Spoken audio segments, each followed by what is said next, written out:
And hello everyone, welcome back. We want to continue our discussion on turbulence modeling.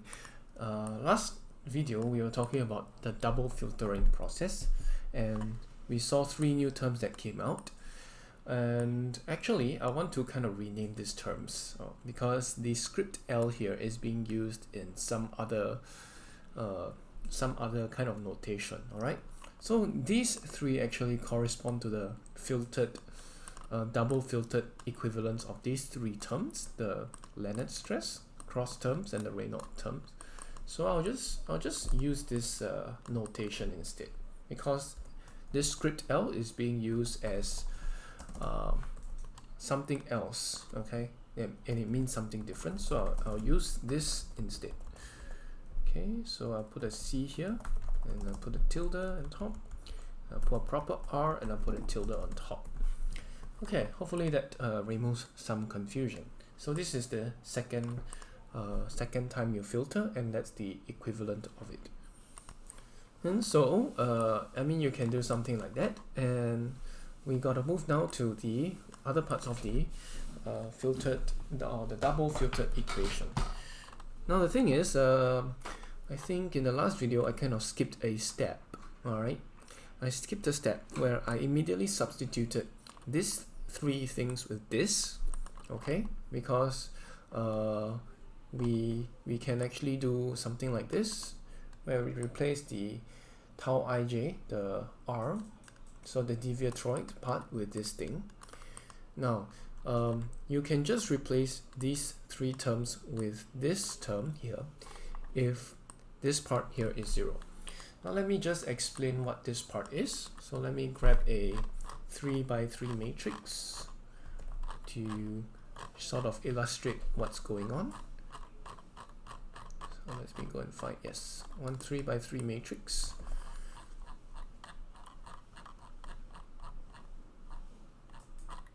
All right. Yeah, I'll do it here. So I put a tau ij of r is this. Okay, so I'll need to get rid of all of this. So first we have tau 11, and then we'll have, of course, the diagonals being like this, tau 22, tau 23. Alright, I can just put an R on top, just so you know what's actually going on inside. And there should be 3, 3 here. This one is the first row, second column, so it's tau, first row, second column, R. This one is first row, third column, tau, 1, 3, R.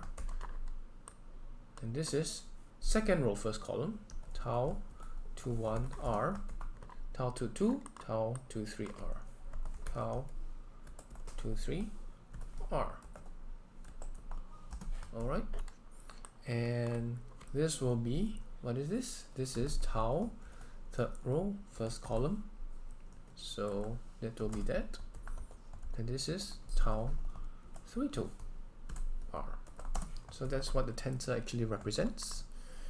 Okay, so this is actually first I equals where I or j equals 1, that actually means the x direction.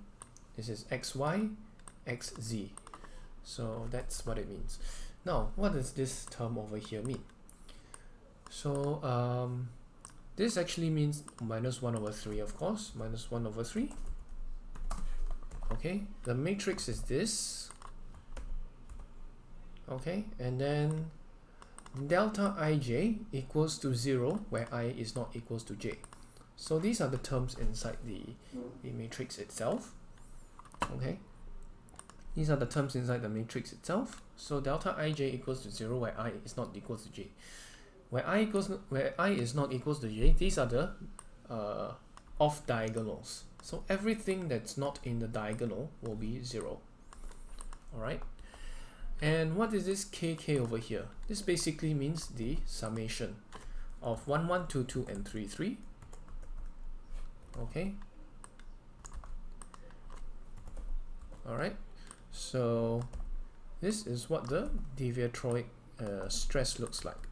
Why is it 1, 1, 2, 2 and 3, 3 over here? So this is actually having an average of all the normal stresses, so to speak, so-called normal stresses, and then you put a 1/3 to kind of, you know, average it out.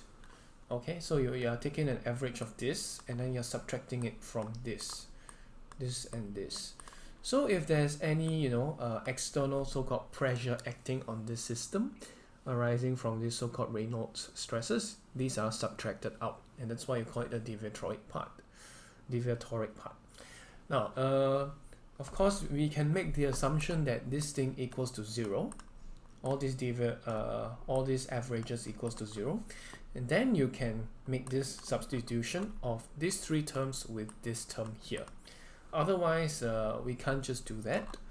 But that's something I want you to take note when you do this substitution. So there's an extra assumption in there. But okay, for now we all know. But for more, like, for the sake of derivation, for the sake of derivation, I'll not do the substitution first. So yes, this was the kind of mistake I made, which I didn't kind of explain that we needed to make this assumption first. So this was a mistake I made in the last video. It's just substituting in straight without telling you, okay, I assume that this was 0. But yeah, we have to assume this is 0 in order for us to just substitute like that. Otherwise, it's okay. But for now, I'll not put the substitution in first. I will use these terms here. I'll use these terms here. Okay, and I want to replace this by tau r ij. So that's the terminology being used there. All right. So let's do the double filtering. After we do the double filtering, we'll end up with something like this. After the double filtering, okay, so we will have this this part first. Okay, I'll just copy and paste these two here, and then I'll just apply the filter inside. Tilde here. I'll have a tilde here. And of course, the filter also applies to this term here. Alright, so that makes things a lot easier for us, because actually before we substitute in, there was actually a very important identity that we need to take note of, and this is known as Germano's identity. But don't worry, I'll get to that in a bit. So remember how we actually decompose this bit here, this term over here, and we did that in the last video by doing this. So we decompose the filtered term here as such, or we decompose this term as such. Sometimes people like to use this term called Tij, capital T resolved ij. Okay, so this is the double filtered form of this tau over here. Alright, this is the double filtered form of the tau thing over here. So we can just write this down. We can just slot this in, so to speak.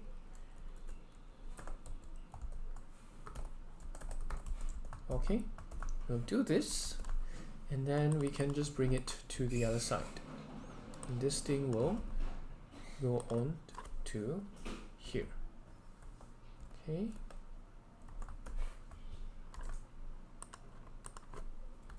So we'll have very nice equations from now. We got double filtered. So this we can like leave it alone. This we can leave it alone. The interesting part is dealing with this. Okay, so sorry, I think I made mistyped here. This should be script L. So this is the proper tensor to use. And what is this actually? These two terms actually sum up to something. Yeah, so the correct, the terms that are being used in the literature are this script L thing over here. So I should remove this. Okay, so that's why I didn't want to use the script L earlier for the other identities. Okay, so if you were to look at it from this perspective, if you were to bring these two terms over, okay, if you were to bring these two terms over, what would you notice? You'd actually notice that these two terms, or these three terms rather, okay, where did I, yeah,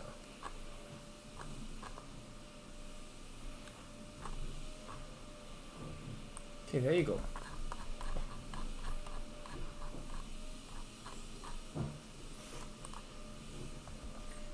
Okay, remember that these two terms together, these are actually equal to or rather, let me go back a little bit. These two terms are equal to this, so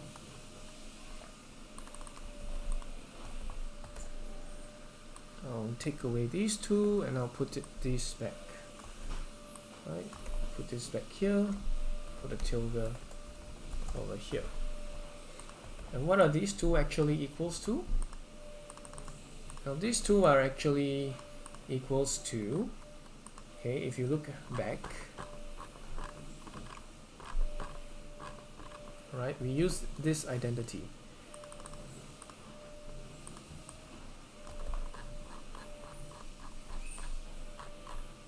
Okay.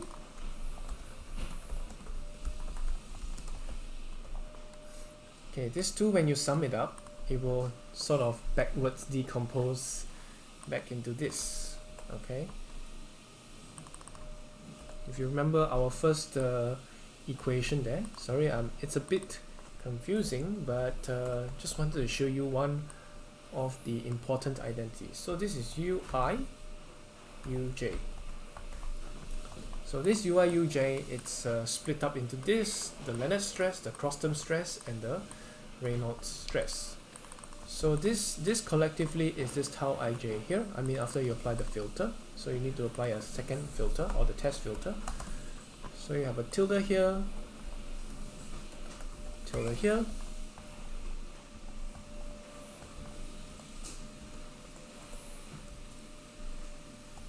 okay, let me put this here.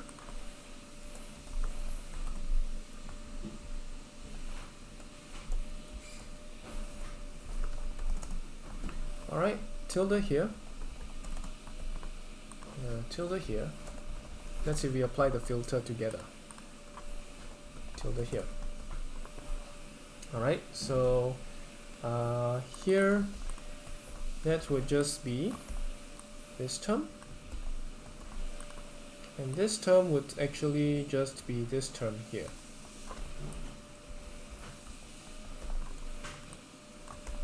Alright. Oh, the way to make the tilde work across both, I think, is by putting a bracket. Okay, let me put a bracket there. Yeah, okay. Now the tilde actually works. Okay, so this term is actually this term plus this, okay? So if you want to actually do the whole decomposition like twice in one shot, so this term is equals to this term here plus Lijr plus this term here. Okay, so I'm combining the equation. I'm going from the double filtered UIUJ into just these single velocities filtered twice, then multiply them together. The difference is this Lij term here, which is a result of the second time of filtering, and this one is the three kind of stresses over here. Then you apply the filter, the test filter, so to speak. These two together, they are then known as Tij. this is the correct Tij. Okay, so Tij equals to Lijr plus this, the filtered tau thingy here. This is very important over here. This is known as Germano's identity. Okay, so this is something you would see in the literature, and this is how we sort of name and derive those terms. So it is Tij minus this term here. So this is known as Germano's identity. So if you look at the dynamic subgrid model in CFD Online, you'll see something very similar. You'll see the filtering, part 1, and then the second part of the filtering. So this is Germano's identity over here. Alright, so this is the R is the first time you filter, the T here is the second time you filter. So it's the R is basically the first overbar, the tilde is the second time overbar, or the tilde, the T refers to this tilde on top. So this is what Germano's identity is all about. Okay, this is Germano's identity. So yeah, now that we know both of them, we can actually see that this one is the so-called interaction between the large and medium parts, and this one is the filtered bits between like between these two and this. Okay, so we kind of move on. Okay, so we do this. Alright, yeah, I'll just copy and paste this over so you can see the Germano's identity clearly. Alright, this thing, remember how we dealt with it before? Okay, remember with this. Remember how we deal with this? The way to do it is to do this, the Deviatoric stress terms, right? So we dealt with the tau ij part.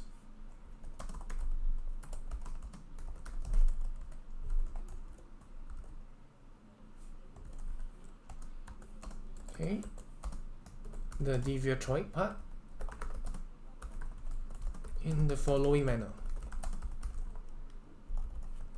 Okay, all right, remember these terms were, these three terms we kind of dealt with the Deviatoric part anyway, so we deal with it in this manner. Of course, if we apply the filter, it will be the filtered version, of course. So we can also deal with Lij in a very similar manner. We can deal with this Lijr in a similar manner. Okay, and doing that actually means applying, okay, doing this means applying the above relation, this kind of relation, to tau ij, which is done, Tij as well. So this is Tij as well. Okay, so that's the basic idea of so-called similarity, because when you do this kind of correlation to Tij, you're actually you're doing the relationship between the large bits and the medium and small. That's what Tij is about. Whereas the small tau ij is for large and medium, and then the small. So yeah, so that's what we are going to do. Okay, so gonna stop for now, and yeah, the next video we're gonna continue more about how we're gonna do this correlation, and finally, hopefully by the next video we would finish this dynamic subgrid scale model comprehensively. Thanks for watching. I'll see you guys again. Bye bye.